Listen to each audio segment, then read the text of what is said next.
está? Muy buenos días, bienvenidas, bienvenidos en este domingo. Tenemos un programa que tiene que ver justo con esta temporada de frío que ya arrancó. Y a nombre de Rocío López Ruela le damos la más cordial bienvenida a las noticias El Debate.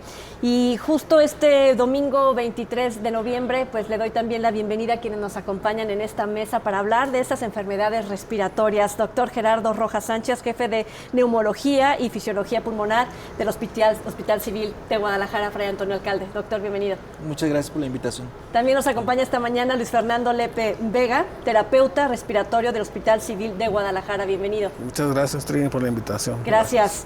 Doctor Joseph Camacho, médico neumólogo, adscrito a la Unidad Médica de Alta Especialidad del Hospital de Especialidades del Centro Médico Nacional de Occidente. ¿Qué tal, Trini? Buenos días. Un saludo a la días. audiencia. Gracias por la invitación.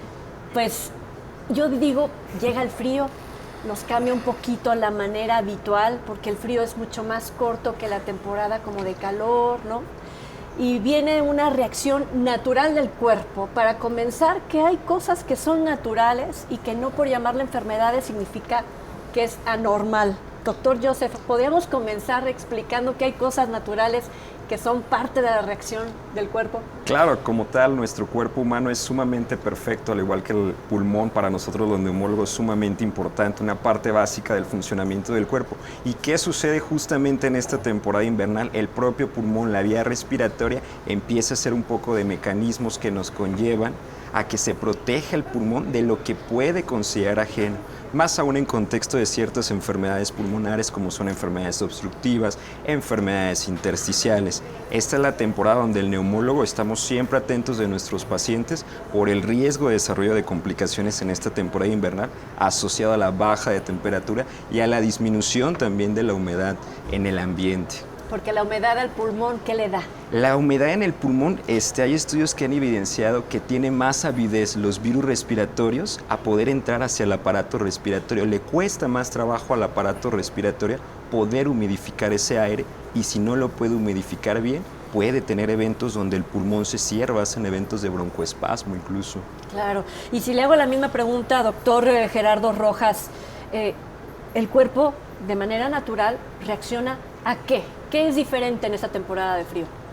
Bueno, principalmente son los cambios de la temperatura, lo que comentaba el doctor. O sea, finalmente el cuerpo tiene una forma de hábitat también y de alguna manera esos cambios de temperatura favorecen también a que sobre todo ciertas alteraciones a nivel del sistema respiratorio puedan estar alteradas. Otra causa también que se genera, sobre todo durante el frío, es justamente una cierta parálisis también de las vellosidades que se encuentran en el área, sobre todo en la vía aérea de nuestros pulmones. Entonces yo creo que es muy importante esto y es importante lo que comentó el doctor y además también agregar aquí los problemas de tipo alérgico, los contaminantes también que pueden favorecer también la irritación de la vía respiratoria.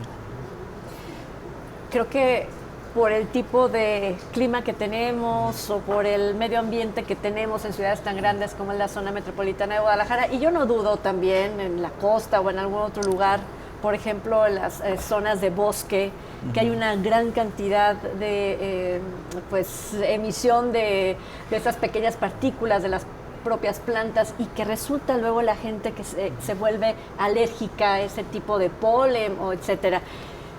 Se incrementan las alergias precisamente por este cambio en la condición física de nuestros órganos. Se incrementan las alergias cuando viene una sequedad, cuando viene mayor contaminación en la zona metropolitana, por ejemplo, de Guadalajara.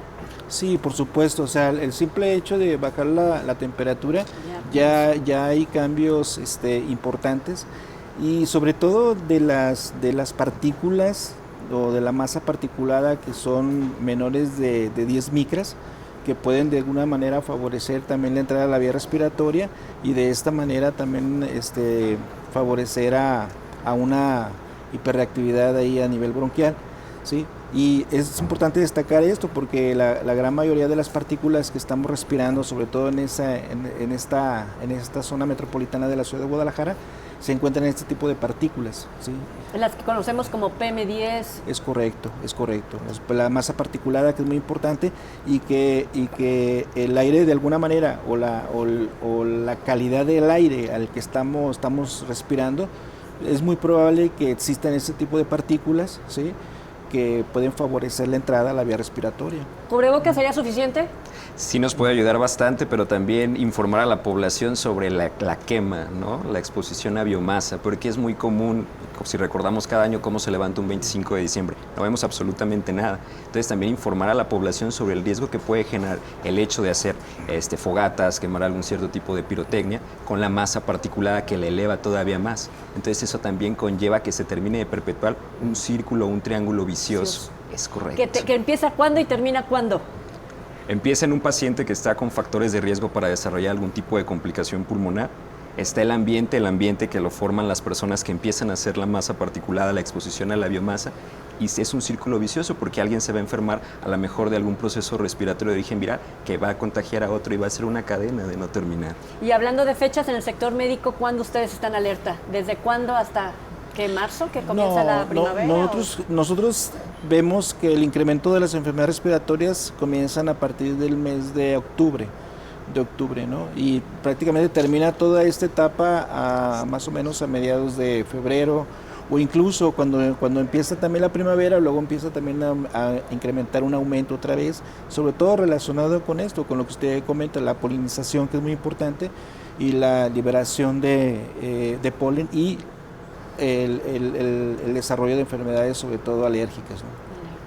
Cuando viene entonces todo este periodo, ¿no? Después de octubre, a lo mejor alcanzamos marzo, vamos pensando en ese tiempo.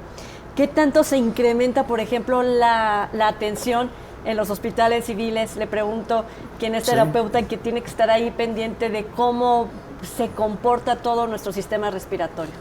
Claro que sí, pacientes que ya son de neumología, por ejemplo, presentan exacerbaciones, pacientes con EPOC o con asma.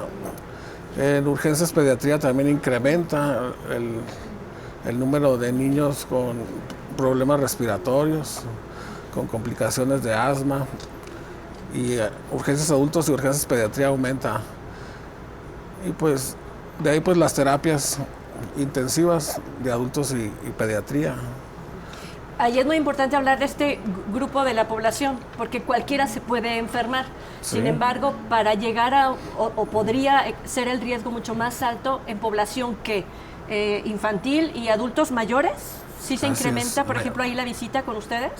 Sí, adultos mayores que presentan problemas como EPOC o asma, ¿no? Y niños con asma que se exacerban en estas épocas.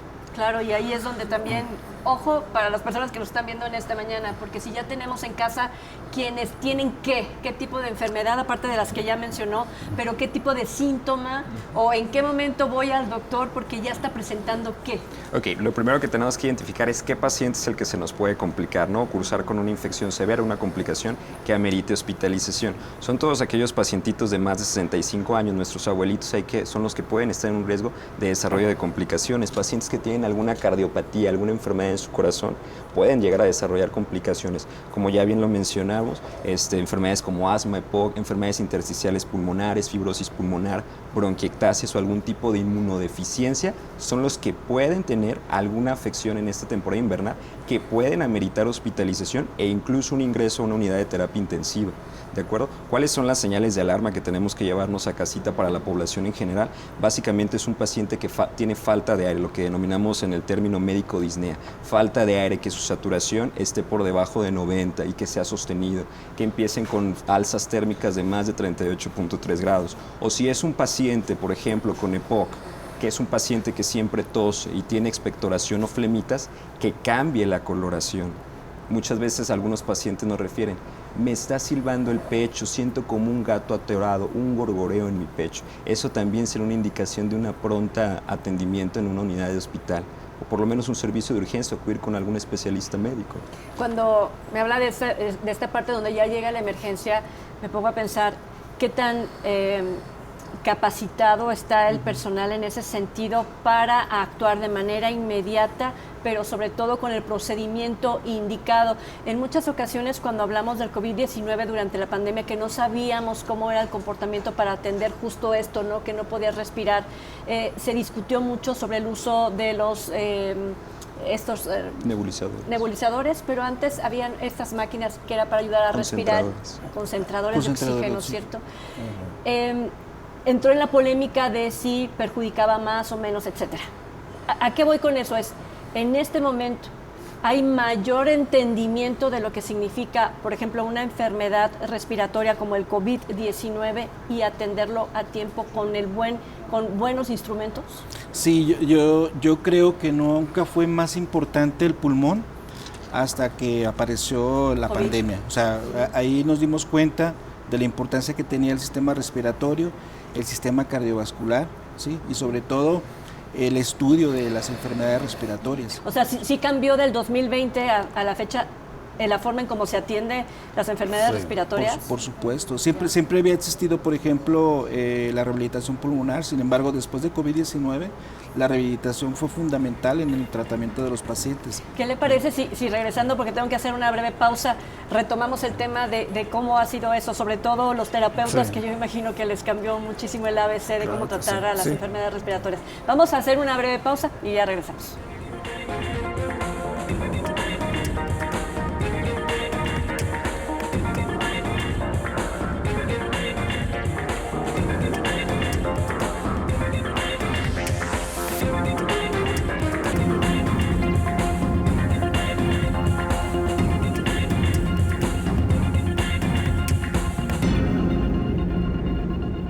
Bueno, y nos quedamos antes de ir a la pausa con la forma en cómo se ha tratado las enfermedades respiratorias, y nos confirmaba ya el doctor Gerardo Rojas que cambiaron mucho justo con la pandemia en el 2020, porque fue justo en marzo cuando se declaró el inicio de la pandemia para nuestro país. Y yo le preguntaba sobre los ventiladores, más que los concentradores de oxígeno. Creo que los ventiladores, usted se ha de acordar que fue lo que creó esta polémica de si era lo necesario o no para el tratamiento de COVID. Y yo le pregunto, ¿cambió del 2020 a la fecha la forma de tratar las enfermedades respiratorias? Claro que sí, sobre todo se adquirieron ventiladores más modernos porque los que teníamos ya eran antiguos. Y otra cosa, iniciábamos antes de la pandemia, a dar terapias de alto flujo, oxigenoterapia de alto flujo, y con el COVID tuvo un auge grande, hubo muchas mejorías. ¿Qué significa de alto flujo? Es una terapia de oxígeno, pero a flujos más altos, más de 10 litros por minuto hasta 60 litros por minuto, y este oxígeno está calentado y humidificado. Entonces, esa cantidad de flujo pues beneficiaba a los pacientes sin necesidad de intubarlos. Entonces, hoy en día, todos los hospitales tenemos unos 30, 40 equipos de alto flujo, y antes no existía eso. Los ventiladores ahora tienen también la modalidad, aparte de la intubación invasiva, la terapia de alto flujo también. Los ventiladores ya están incluidos. Que cuando te intuban, viene ese alto nivel de oxigenación. No, cuando suban al paciente se le pone unas puntas nasales con cantidades más de 10 litros por minuto de flujo, calentado y humidificado. ¿Por qué hay necesidad de intubar? Es cuando el paciente pierde la capacidad de respirar, de meter aire por sí solo, ya sea paciente postraumático. ¿Y qué hace el tubito adentro de nuestros pulmones? Pues manda presión, Inflando. manda un flujo, sí. El paciente pierde la capacidad de meter aire a sus pulmones, y una máquina lo va a hacer, le manda flujo o presión, y la exhalación pues es pues pasiva. Pues. ¿Hasta cuánto tiempo puede permanecer una persona intubada por problemas de respiración? Los pacientes, meses. ¿Indefinido? Sí, hay pacientes que tienen años en su casa, sobre todo pediátricos que tienen problemas craneoencefálicos, pues tienen años con ventilación mecánica, pero pues lo ideal en una terapia intensiva son 5 días y hay que extubarlo lo más pronto posible. Si me voy a la dinámica en los hospitales, ¿Qué tanto el paciente jalisciense, por ejemplo, o las personas que vienen de otros estados por la cercanía, digo, la región occidente, Guadalajara, pues forma una parte muy importante en el desarrollo médico? ¿Vienen muchos pacientes? ¿La demanda es alta? Sí, después de la pandemia se incrementó importantemente la consulta de los pacientes con enfermedades respiratorias. O sea, sí deterioró el pulmón. ¿O por qué? No. Yo creo que lo que ocurrió también fue una mayor concientización también de cuidarse también su salud pulmonar. O sea, esto yo creo que cambió importantemente que los pacientes, vamos a poner un ejemplo, las personas que fuman o que fumaron, nunca acudían a un chequeo, ¿sí? Y hoy en día las personas que fuman pueden acudir a una evaluación para conocer su salud pulmonar y realizarse una prueba de espirometría, por ejemplo. Entonces yo creo que sí cambió la forma del cuidado de la salud pulmonar. Eso creo que a mí me parece muy importante. Ahora, en la etapa post-COVID, evidentemente hubo complicaciones que las hemos estado atendiendo aún después de la pandemia, ¿no? ¿Cuáles? Por ejemplo, todo lo que le llamamos ahora long COVID o COVID prolongado, pues evidentemente hay alteraciones que se fueron desarrollando, sí, después de la pandemia, ¿sí? Sobre todo las enfermedades de la vía respiratoria, ¿no? Y no nada más estas.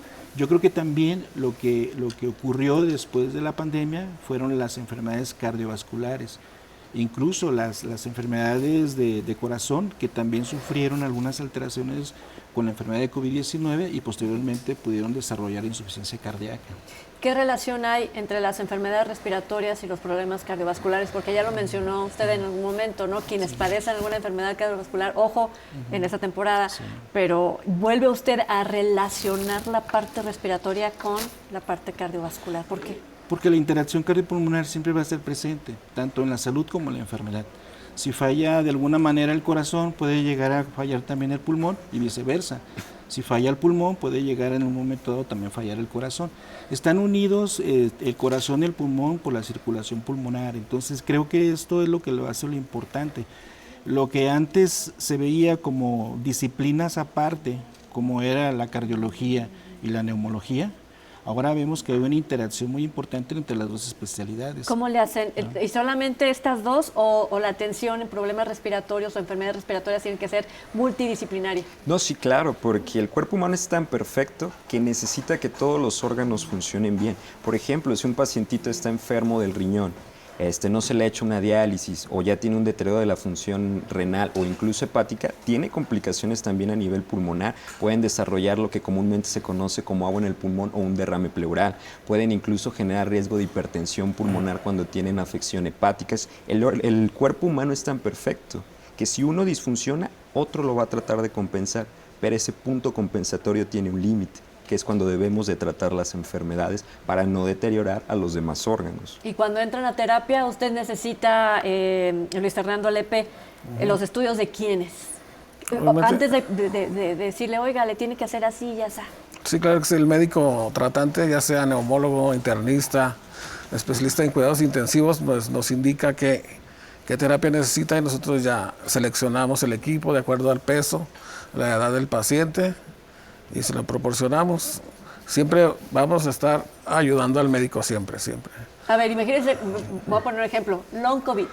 Sí. Y tienen problemas porque a lo mejor hay calcificación en los pulmones, ¿no? Eso es lo que se ha demostrado cuando se sacan radiografía y se ve el pulmón blanco en algunas partes. Es calcificación, ¿no? Del pulmón. Puede ser inflamación, puede ser secreción, obstrucción. Ahí en la espirometría nos dice si hay obstrucción de la viaria. ¿Qué es la espirometría, para empezar? Es un estudio que se trata de soplar fuerte y mide la entrada y la salida del aire y el tamaño del pulmón en litros, cuántos litros sopla. A ver, entonces yo llego y tengo un problema por COVID, que lo heredé porque y ya le detectaron X padecimiento.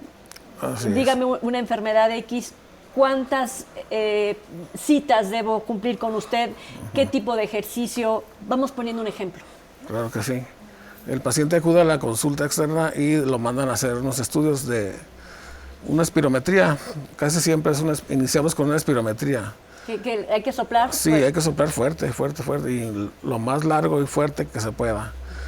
De ahí ya vemos si el aire sale, en el primer segundo sale normal o se tarda en salir. Hay unos parámetros, si está por debajo del 80%, pues ya tiene problemas. Si está disminuida su capacidad vital forzada, hay problemas. Si está disminuido el volumen exhalado en el primer segundo, entonces ya nos habla de alguna obstrucción, que el aire no sale.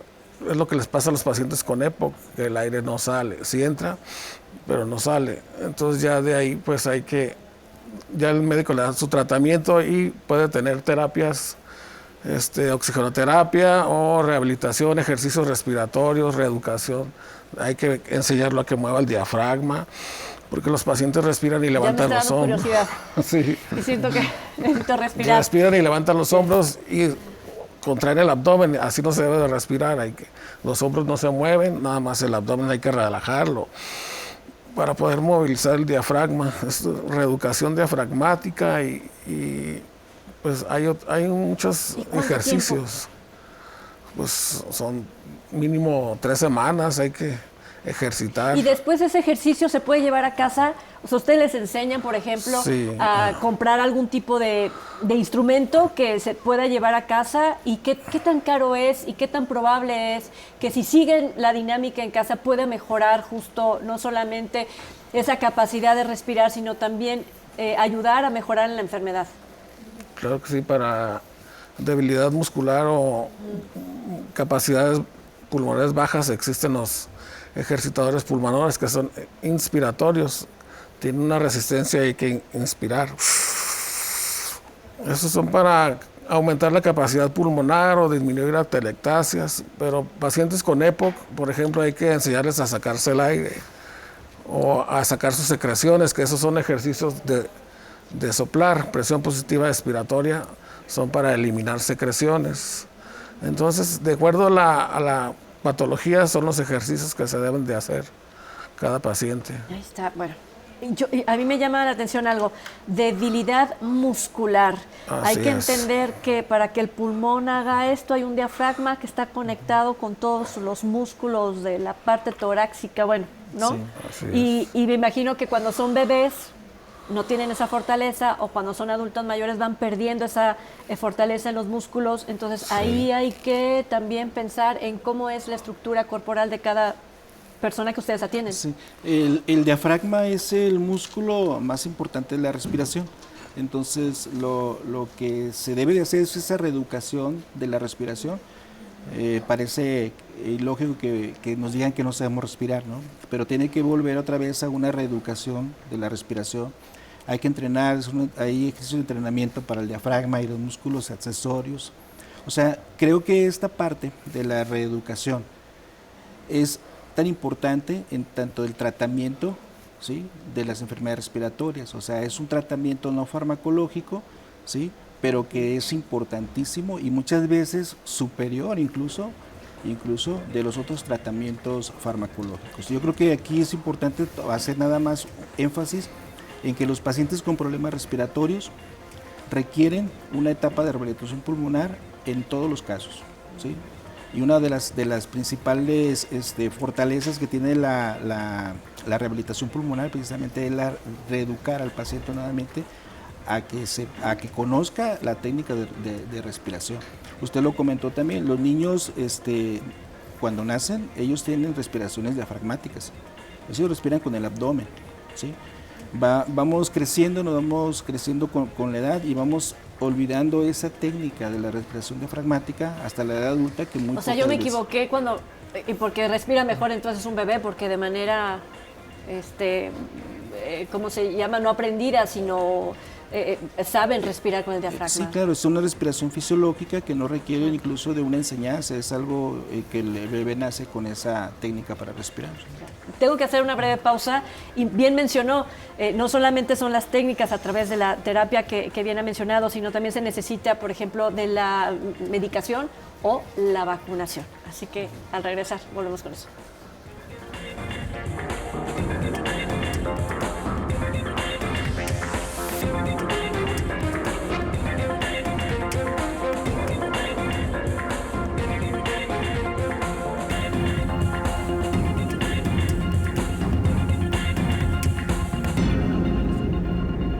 bueno, ya estamos de regreso y justo estábamos platicando con el doctor Gerardo Rojas que los más pequeños pues nacen haciendo la función de respirar mejor que lo que vamos desaprendiendo conforme pasa el tiempo. ¿Eso fue lo que entendiste en lo correcto? Sí, es correcto. Y finalmente yo creo que cuando hacemos técnicas ya de respiración en la etapa adulta de respiraciones conscientes, entonces aprendemos o reaprendemos a respirar mejor. Ya. Y mencionaba también, además de hacer esas terapias cuando ya lo requerimos, también es importante acompañarnos de un buen medicamento. ¿Cómo está el desarrollo de la medicina hablando de la atención?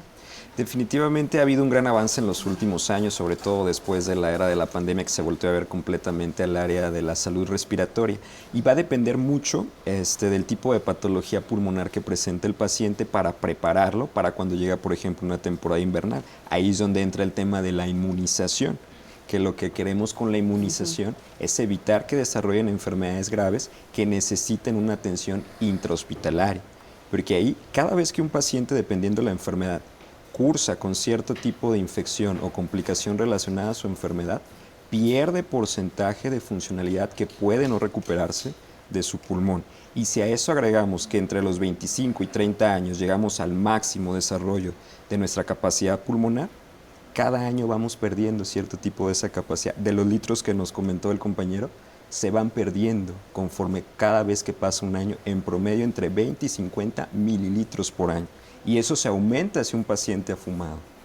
Ah, o sea, la forma en como yo respiro ahora no será cuando tenga 80 años. Correcto. No. Por eso hay que pensar en cómo podemos protegernos. ¿La vacunación es una de ellas? Es correcto.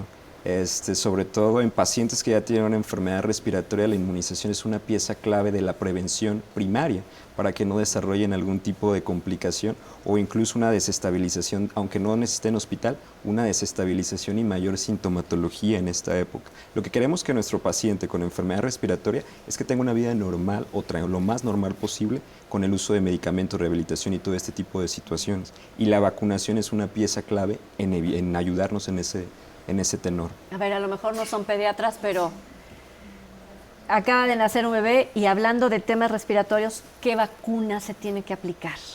Normalmente son la BCG la que se pone al nacimiento, la que nos queda por ahí una marquita. Que hubo una falta de vacuna, ¿no? Es correcto. Exacto. Sí. ¿Ustedes han previsto el futuro de esas personas que no se han vacunado?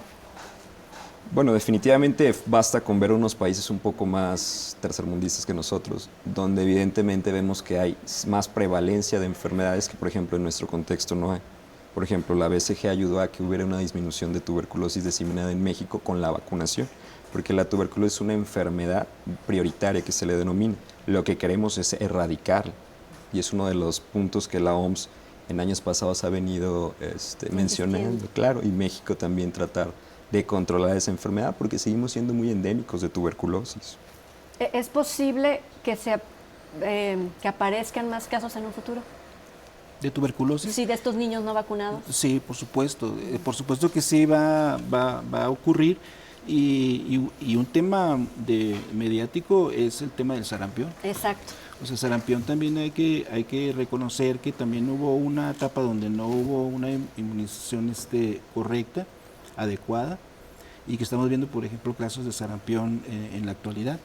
El sarampión también es una enfermedad respiratoria que inicia también con un problema, de hecho la entrada de esta enfermedad es por la vía respiratoria, ¿verdad?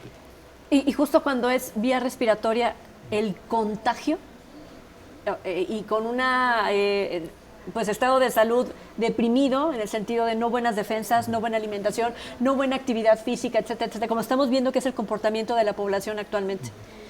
¿Qué tan riesgosas son las enfermedades respiratorias? Si yo pusiera un ejemplo de un grupo de personas, ¿no? ¿Qué porcentaje tienden a enfermarse y qué porcentaje tienden a enfermarse de gravedad? ¿Podemos pesar un poquito o hablar de hacer un balance en Jalisco? Pues lo que se espera, por ejemplo, de ingresos hospitalarios por enfermedades respiratorias es un aumento en el 30 y 50% de lo que venimos manejando en otra temporalidad. Entonces, todos los pacientes básicamente están en riesgo de desarrollar. Por ejemplo, hablando del tema de influenza, lo que trata la vacuna de la influenza es que te puede dar una influenza, pero que no sea una influenza que te lleve a una neumonía, que necesite terapias como las que mencionaba Luis Fernando, donde hay un alto flujo que necesite un proceso de intubación. Porque los casos de influenza, cuando llegan al hospital, más de la mitad van a agregar otra infección sobreagregada, bacteriana, lo cual complica el pronóstico, el tratamiento y los gastos institucionales por la atención del paciente.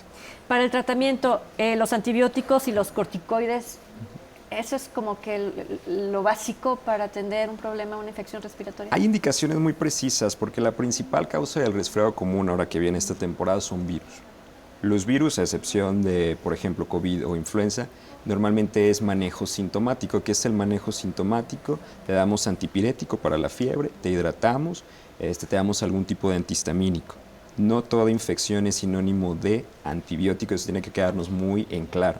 Porque las resistencias bacterianas, si seguimos dando antibióticos de manera indiscriminada en los próximos años, nos vamos a acabar las moléculas. Todas las bacterias van a decir, ya conozco este antibiótico, no me hace nada. Y eso puede llevar a más complicaciones en el mediano a largo plazo. Entonces, no toda infección o no toda fiebre es igual a antibiótico.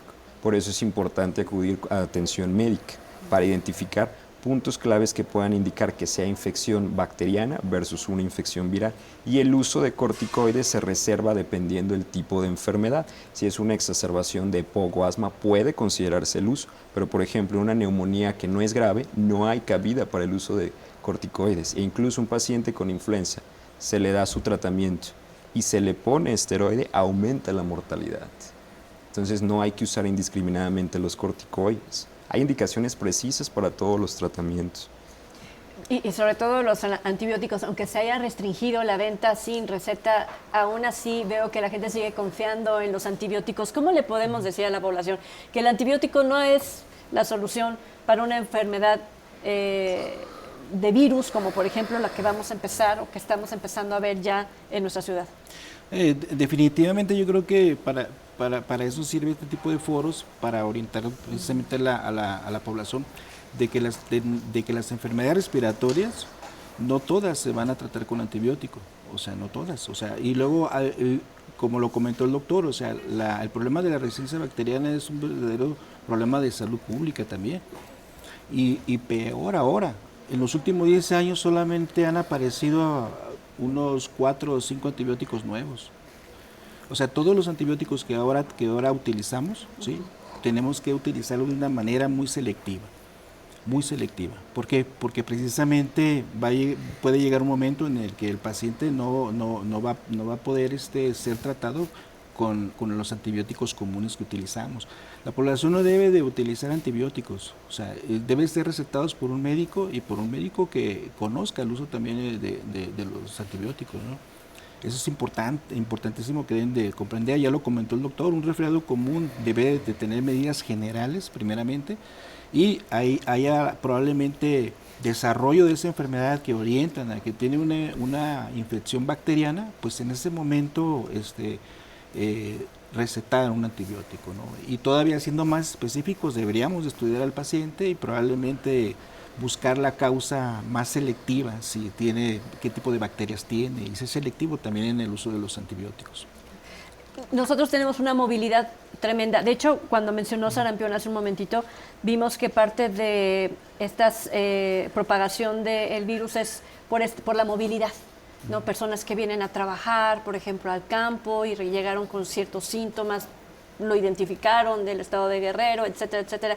Y la propia movilidad, ¿no? ¿Qué recomendación daría para la gente que vivimos en más de 3 millones en la zona metropolitana de Guadalajara, ¿no? Y que todos los días estamos en un transporte público rascándonos la nariz, tocando, ¿no? Para abrir la puerta, etcétera. ¿Qué recomendación le da a toda la población? A lo mejor yo estoy exagerando, pero yo de repente pienso que de ahí, de mano en mano, pues nos llevamos todos los virus, ¿no? Sí, claro. Digo, aquí entra muy bien lo que aprendimos con la pandemia, ¿no? El saludo a la mejor de etiqueta, lavado de manos en todo el tiempo, evitar tocarnos la cara. El uso de cubrebocas, por ejemplo, en ambientes como este que es muy cerrado sería algo indicado. Por ejemplo, si va a visitar a alguien en algún hospital. Ya vieron jóvenes nuestros compañeros del estudio. Úsenlo. O sea, o también cuando van a algún sitio muy público, puede ser ese un factor que nos puede proteger y está completamente demostrado y COVID nos lo enseñó. Entonces, esas pueden ser medidas para evitar justamente la propagación de infecciones, Claro. incluso en ambiente intrahospitalario. Y podría ser un cubrebocas sencillo cuando no hay una enfermedad, que no tenemos que irnos a aquellos cubrebocas especializados, etcétera. Simplemente con un cubrebocas sencillo podemos cubrir, Sí, subirnos al camión, ir a un concierto, ir a una plaza pública, a comprar, a una plaza a pasear o a comprar una plaza comercial, etcétera. Con un cubrebocas sencillo podemos cubrir. Sí, claro, un tricapa incluso nos ayuda porque va a humidificar un poco más el aire y va a entrar un poco más húmedo y caliente a nosotros. Y hablamos que si eso es lo que cambia en temporada invernal y propicia la infección por virus, también nos ayudaría en ese sentido a que no sientamos a veces resequedado, una tosecita ahí por el cambio brusco de la temperatura.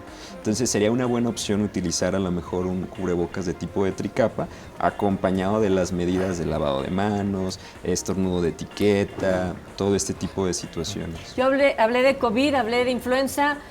¿Cuántas enfermedades más se presentan esta temporada? No, bueno, la principal causa son virus, y hay adenovirus, rinovirus para influenza, por mencionar algunos. Pero algo muy importante es que gracias al desarrollo tecnológico en el área médica podemos detectar esos virus. ¿De acuerdo? Podemos saber cuál es el virus que te está generando. ¿Cómo lo hacen? ¿Cómo lo Son detectan? pruebas moleculares, son hisopados. Con un raspado. Ajá, que detectan alrededor entre 20 y 30, dependiendo la marca del aparato que se utilice, entre 20 y 30 virus o incluso restos de bacterias. ¿Qué tal si nos platica cómo es el procedimiento al regresar de Claro. la pausa? Ya volvemos.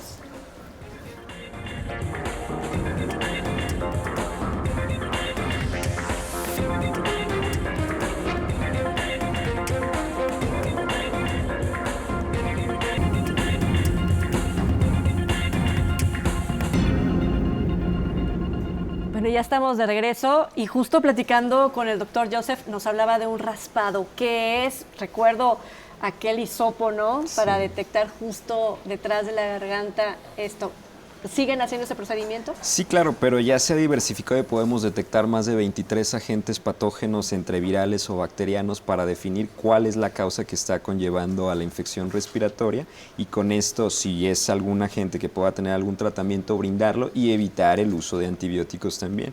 Y también hay pruebas a través de lo que llamamos expectoración, o lo que conocemos comúnmente como flemita, donde en menos de una hora la mandamos a analizar con pruebas moleculares y sabemos cuál bacteria puede ser la que lo genera y si tiene algún patrón de resistencia, para desde un inicio dar un tratamiento dirigido y no andar aventando balas de antibióticos a ver cuál es el que le pega y evitar las resistencias bacterianas. A ver, inflamación de garganta, enrojecimiento, ardor al pasar, un poquito de tos porque está muy irritado. Eso no significa antibiótico. No, para nada. Eso significa que hay que acudir a atención médica inicialmente para valorar si se necesita algún tipo de tratamiento específico, pero no antibiótico, no corticosteroides. Ya, justo cuando presentamos todas estas síntomas y que ya pasamos a temperatura alta, digo, yo sé que ya dijo, hay que ir a ver al doctor, pero bueno, habemos quienes no vamos al doctor hasta que no nos sentimos que casi morimos, ¿verdad? Pero bueno, cuando ya viene una temperatura alta, entonces, ¿es que pasó de virus a bacteria? No necesariamente. Eso es bien importante destacar, porque también las infecciones virales pueden provocar elevación de la temperatura. ¿Sí? Yo creo que existen ciertas características, por ejemplo, el cambio en la consistencia, por ejemplo, de la expectoración del moquito, pues, que ese moco sea un poco más de tipo verde o amarillo, que se acompañe de algunos síntomas respiratorios un poco más graves, que se acompañe también de que tienen el antecedente de que estuvieron cuidando a alguna persona enferma. O sea, todos esos factores que ocurren pueden incluso orientarnos al uso de antimicrobianos. Ahora, en pacientes está un poco discutido también en pacientes que ya padecen una enfermedad, por ejemplo, EPOC, que sabemos que una de las principales causas también es la colonización por bacterias. Pues ahí el médico especialista, ¿sí?, deberá de tomar una decisión de si le agrega o no le agrega al antibiótico. Como lo comentó también el doctor, algunas infecciones virales, sobre todo de las que hay actualmente de los virus respiratorios, por ejemplo, sincitial respiratorio, sabemos que si algunos pacientes pueden llegar incluso a transformar esa infección viral, a colonizarse por infecciones bacterianas, ¿sí? Pero son pacientes que realmente son muy seleccionados, ¿sí? Y que realmente uno debe de tratarlos en el sentido precisamente de cómo fue su evolución clínica. Déjame preguntarle, en tema preventivo, ejercicio, y comenzando con nuestro terapeuta que nos acompaña esta mañana en el estudio, Luis Fernando, denos un ejercicio en casa justo para aprender a respirar y para poderle aportar al cuerpo, y en caso de que nos lleguemos a enfermar, pues sepamos cómo salir adelante, ¿no?, con estas complicaciones respiratorias. Claro que sí, puede ser sentado, puede ser de pie, pero hay que primeramente movilizar el abdomen, pues. La barriga. Así es. Es que a veces no difícil. queremos sacar la barriga. Las mujeres no nos gusta así. sacar la barriga, ¿no? Entonces es más difícil las mujeres. Pero sí hay que relajar el abdomen para nos enseñaron desde chiquita a subir la panza. Así es. Sí. Hay que darle espacio al diafragma de que descienda más para que entre mayor cantidad de aire a los pulmones. ¿El diafragma va de dónde a dónde? Aquí atraviesa, separa el tórax del abdomen. Okay. Es una cúpula que actúa como si pone una jeringa hacia arriba y le baja a la parte negra y entra aire. Así actúa el diafragma. Hay que descender para que entre aire a los pulmones. Es el encargado de meter el aire a los pulmones y hay que movilizarlo y fortalecerlo. Entonces nada más, no levantar los hombros. Si yo me veo al espejo y empiezo a respirar y suben mis hombros, quiere decir que no estoy respirando bien. No, hay que relajar el abdomen. Nada más hay que mover el abdomen. Es lo único que hay que mover. Los hombros no, nada más. Ya que logre dominar esa técnica, pues ya puede hacer ejercicios manuales. Levantar los brazos. Sin resistencia o con resistencia, con una liga, con unas pesitas. ¿Cuánto tiempo? ¿Cuántas repeticiones? 15 repeticiones, 3 veces al día. Puede ser. Yo imagino que las personas que ya están, por ejemplo, en casa, que no les gusta salir mucho, que no tienen mucha actividad, que quizás rondan en los 90 años, etcétera, son personas que deberían de estar haciendo ese tipo de ejercicios. Sí, claro que sí. Y algunos otros que tienen muy poca actividad también. ¿Alguna otra recomendación? Pues las caminatas, caminar o trotar. No es necesario correr tanto Boca tiempo. cerrada, respirar por nariz, sacar por boca, ¿algo Así específico? Respirar por la nariz, inhalar por la nariz, sacar por la boca. Bueno, hay que ponernos las pilas Más para que... visitarlo lo menos posible. Sí. Porque también la otra es que ustedes, por ejemplo, como terapeutas, sí es recomendable, y lo decíamos durante la pausa, ir al domicilio a revisar cómo va el paciente, a ver cómo van sus ejercicios y cómo va el progreso. Claro que sí, sí hay personas que se dedican a dar rehabilitación pulmonar en domicilios y a hacer espirometrías en domicilios también, ¿no? Claro. Sí lo pueden hacer. ¿Hay forma, además de esta, de prevenir una enfermedad broncorespiratoria? Yo voy a pensar, gárgaras. Alguien va a decir, sí, de estos que venden en la farmacia, etcétera. Yo voy a decir, mi medicamento de casa, gárgaras de vinagre de manzana con agua tibia, poquito vinagre. No sé si estoy dando un mal consejo, pero usted me dirá, ¿qué hacer? No, los cuidados que ya mencionó ahorita el doctor Joseph, yo creo que son bien importantes. Estos cuidados con el uso de cubrebocas, pero yo aquí agregaría y pusiera un foco que la vacunación es muy importante. Yo considero que uno de los acontecimientos que han favorecido a la buena calidad de vida, la expectativa de vida, pues ha sido la vacunación. Entonces, eso es importante que lo mencionemos, porque así como hay una parte de la población o a un sector antivacunas, también nosotros tenemos que estar del lado de la mejoría que pueden tener los pacientes, ¿sí? Y de la disminución de las enfermedades, ¿sí? Cuando hay vacunación. Entonces, si tenemos ahorita un espacio y para poder informar, yo apostaría que las personas con factores de riesgo, por ejemplo, que tienen EPOC o asma, que son diabéticos, hipertensos, problemas cardiovasculares, deberían de ir a vacunarse. Y eso prevenir neumonías por neumococo, influenza, ¿sí? Y también por otro tipo de virus respiratorios. ¿Hay algún módulo de vacunación ahorita en los hospitales civiles de Guadalajara? En el Hospital Civil de Guadalajara los módulos de vacunación se iniciaron desde el mes de octubre, ¿sí? Y siempre está un módulo de ahí. De hecho, los pacientes que van a la consulta externa de neumología, ¿sí? Los que deben de ir a vacunación, de ahí los enviamos al módulo de vacunación. Ya. Ok, y no requieren nada. Hay muchas personas que dicen, no me voy a vacunar contra la influenza porque tengo gripa. No, definitivamente no. Es muy importante valorar al paciente y esa no es una contraindicación para no vacunarse, sino todo lo contrario. Y hay personas que la vacuna le va a hacer una reacción, pero lo importante es que no va a tener un episodio grave de... Es correcto lo que comentó el doctor. Menos estancias en enfermedades que se prolongan o que incluso pueden disminuir el ingreso a terapias intensivas, ¿no? Y en el IMSS... Con respecto a la vacunación, Sí. al ser un centro de tercer nivel también se cuenta con una unidad de vacunación, pero en todas las unidades de medicina familiar tienen su servicio de medicina preventiva y se puede acercar cualquier persona de cualquier edad para que le revisen su carnet y se le puedan administrar todas las que tengan pendientes. Ahorita estamos hablando de las respiratorias, pero por ejemplo, si le falta la del tétanos o alguno de ese tipo, se le puede administrar. Lo importante es que se acerquen, acudan y buscan la atención para poderlos inmunizar y evitar que cursen con alguna complicación. Y para conocer dentro de las clínicas, hospitales o centros de atención del Instituto Mexicano del Seguro Social, como es el Centro Médico Nacional de Occidente, ¿hay que hacer alguna cita? ¿Hay algún departamento especial que las personas, por ejemplo, hablando específicamente de enfermedades broncorrespiratorias, tengan que acudir? ¿Cómo lo reconocemos? ¿A dónde vamos? Normalmente la atención en el instituto es acudir a primer nivel de atención y es derivado ya a unidades de segundo nivel, que sean los hospitales regionales. Los hospitales regionales son los que tienen la mayor carga poblacional de pacientes, pero son enfermedades relativamente que pueden ser controladas allí. Las enfermedades que vemos nosotros en tercer nivel son enfermedades difíciles o son enfermedades raras que necesitan de una atención un poquito más más especializada por parte de nosotros. En nuestro hospital está dividido por clínicas, dependiendo si es hipertensión pulmonar, afección intersticial, enfermedades obstructivas. Entonces ahí vamos nosotros valorando y dando sobre todo la prevención. Tratamos de optimizar los medicamentos inhalados en el contexto de asma y EPOC, tratamos de que se inmunicen los pacientes de enfermedad intersticial, hacer cultivos si es que ya vienen con un poco de flemitas para evitar justamente en esta temporada que se exacerben esas enfermedades. Bueno, pues ahí está el mensaje.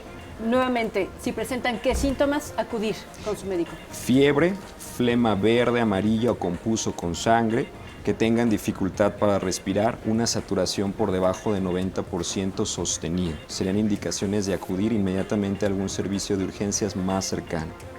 Vale lavar las manos, hacer una sana distancia, etcétera, retomar las medidas entonces de COVID-19. Claro, sí, bueno. totalmente. Pues doctor Joseph Camacho, médico neumólogo adscrito a esta unidad médica de alta especialidad del Centro Médico de Occidente, le agradezco mucho que nos haya acompañado esta mañana y vamos a cuidarnos. Definitivamente. Terapeuta Luis Fernando Lepe Vega, gracias por los ejercicios, gracias por la recomendación y gracias por liberarnos a las mujeres para poder sacar la panza, no hay ningún problema. Así de todas es. maneras, vamos a estar sanas seguramente sabiendo respirar. Claro que sí. ¿Quiénes saben respirar y quiénes no? ¿Qué porcentaje de la población no sabe respirar? ¿La mayoría? La mayoría, un 80% no sabe respirar. ¿El 80% de la Adultos. población no sabe respirar? No. Pues, doctor Gerardo Rojas, gracias. No, al contrario, gracias a ustedes. Bueno, con este mensaje obviamente le dejamos. Muchísimas gracias por habernos acompañado. Que tenga usted un excelente domingo.